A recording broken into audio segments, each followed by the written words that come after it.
You have a problem. You've got a business that you really want to make work, but you also have, well, not a lot of money to make that happen. So you know about Facebook ads and YouTube ads and paid search and even paying influencers to shill for you. But again, those influencers need money. So in a world where you need to make your dream happen on the cheap or for nothing, how do you market your business with absolutely no money? In this video, I'm going to show you, and I'm not even going to lie to you and share a bunch of things that aren't very likely to work. So I'm going to start off with a handful of standalone tactics in reverse order of how good I think they are. In other words, I'm going to be saving the best for last. And then I'm going to talk about the ultimate free multi-prong marketing strategy that your business can thrive off of for years. And the really cool part is, once you get it working and then you can afford to pay for marketing, that's just going to pour gasoline on the whole thing and help it really take off to that next level. So let's jump into part one, the tactics. And the first tactic to grow your business for free is chasing the latest social media. So, every 6 months or so, there's either a new social media platform that hits really big, like TikTok a few years ago, or an existing platform releases a new post type that they go all in on. Instagram Reels comes to mind for that. And whenever this happens, if you can jump on it soon enough, you're going to get a crazy amount of attention very quickly. Now, this is not my personal favorite thing to do, but it does work, at least in the short term. And if you know you're the kind of entrepreneur who loves to chase shiny objects and loves to hop on all the newest trends, this is probably going to come very natural to you. Just start paying attention to what the various social platforms that you use seem to be pushing at the moment. So if you can create that kind of content, they're going to push you as a result, right? Instagram gave a lot of preference to accounts that created Reels, and those accounts grew a lot. So be on the lookout for that and for that next social media platform that seems to be getting a lot of traction. And if you missed that bus, don't worry, you know that Instagram's going to be ripping it off about 3 months later, so just be ready for that when it happens. And just to prepare you, this is almost always going to involve video or possibly even audio content. Okay, tactic number 2, guesting on relevant podcasts. Now, I told you that audio is big, and podcasts are only going to get more and more popular. And the really cool thing is just how niche every single podcast is. There's literally a podcast for every interest you can think of, and there are likely going to be hundreds, if not thousands, that you could appear on as an expert guest. Now, this is going to put you in front of an already established audience, and the host that all those listeners already know, like, and trust is essentially vouching for you as that expert. That's what makes this tactic so powerful. Now, the only reason this tactic isn't appearing higher on my list is that it can be pretty hard these days to actually pitch yourself as a guest. And the reason is everyone with a podcast gets bombarded with these requests, and most of them are honestly pretty bad. Trust me, I've hosted 2 podcasts now, and the pitches are relentless. So if you're gonna do this, you really gotta make your pitch stand out by leading with the value that you're going to bring to their audience. Don't make the pitch all about you and your accomplishments. Just let them know 3 to 5 topics that you could confidently talk about and say why each one of them would be helpful to their listeners. And even when you do that, you're still going to get a fairly low response rate, but it'll definitely help your chances. And a pro tip here.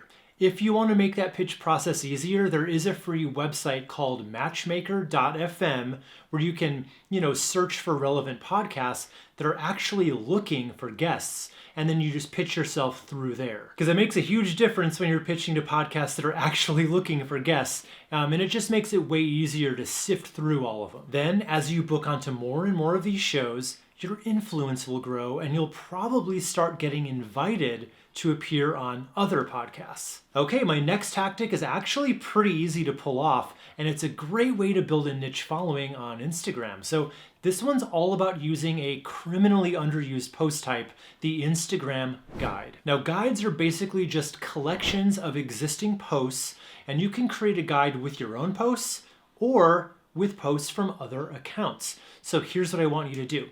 Create a guide that's essentially a resource for your ideal customers that shows them all the best businesses in your broader niche. For instance, if you're a dog trainer in Chicago, you might create a local guide of all the best pet services in your city. So you'll feature the best dog boarding place, the best groomer, the best dog park, and the best dog-friendly bar in town. And of course, the best dog trainer, that's you. And then when you're picking these complementary businesses to yours, you'll obviously want to choose ones that are actually good. You don't want to recommend bad places, but you also want to balance that out with the ones that have a lot of followers too. So you're going to choose one of their best performing posts, add it to your guide with your own headline, then you're going to share that guide with all the other businesses that you featured in it. Now, a good percentage of these businesses will likely share it with their followers along with your featured listing because it feeds into their ego. They were featured somewhere, so of course they're going to want to share it. And then, you just happen to be sneaking in there too. So this is just a really smart way to get more relevant followers for about 10 minutes worth of effort and $0 spent. And if you want the step-by-step on how to create an Instagram guide like that and to share it the way I just went over, I'm going to link to a video I created on that entire process below in the description. Okay, now tactic number 4 is perfect for you B2B businesses out there, and that is adding relevant LinkedIn connections and publishing mini content on a regular basis. So you're just going to think of your most ideal customers. What companies do they work for? What positions do they have within those companies? Just do some simple free searches on, job titles, industries, cities, whatever makes sense in your case. You'll then want to manually add each one of these with a custom note, but pay close attention here because if you do this wrong, it's going to kill your chances.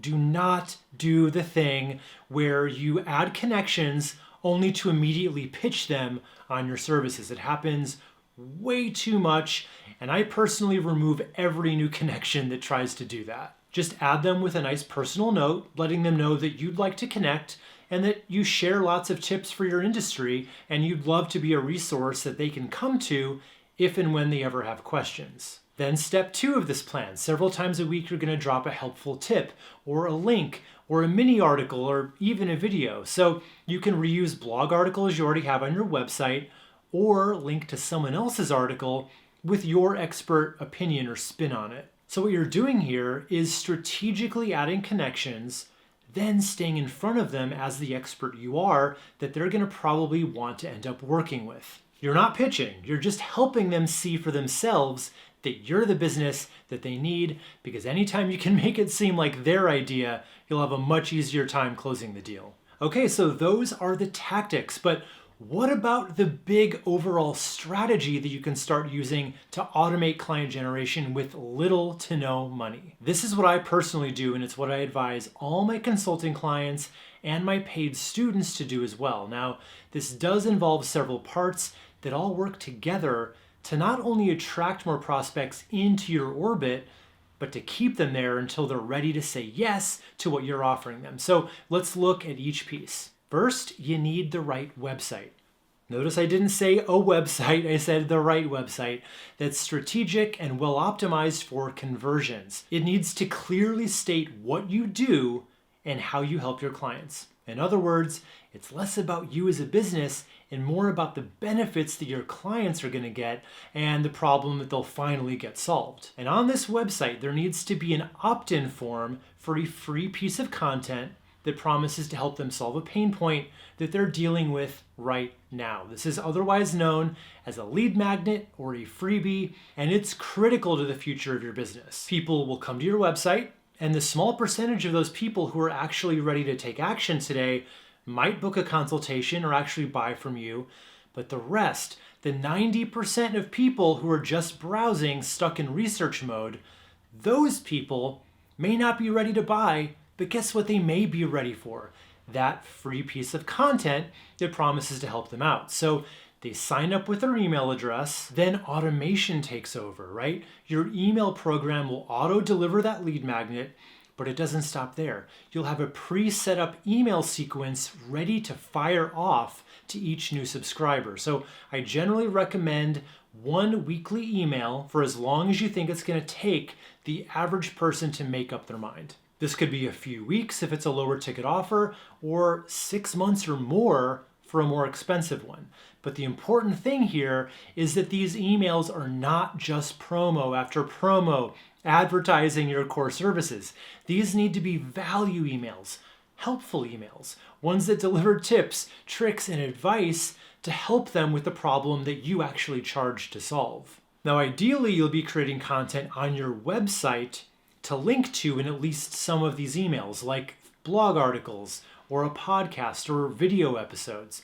But if you wanted to make it easier, you can just say what you need to say in the email itself. That's fine too. You're building trust with these emails, and then in every 3 or 4 of them, you can get a bit more promotional, letting them know that if they want more help, they can click right here to set up a consultation or appointment. And if you want to know how to get started with that kind of website that's going to properly sell your services and get people on your email list, I happen to have a free training masterclass that's going to walk you through that entire process. So just click right here. You're going to register with your email address, and then I'm going to send you a link to that training right away so we can get right into the good stuff in just a few minutes. So again, click here, and I can't wait to share this with you.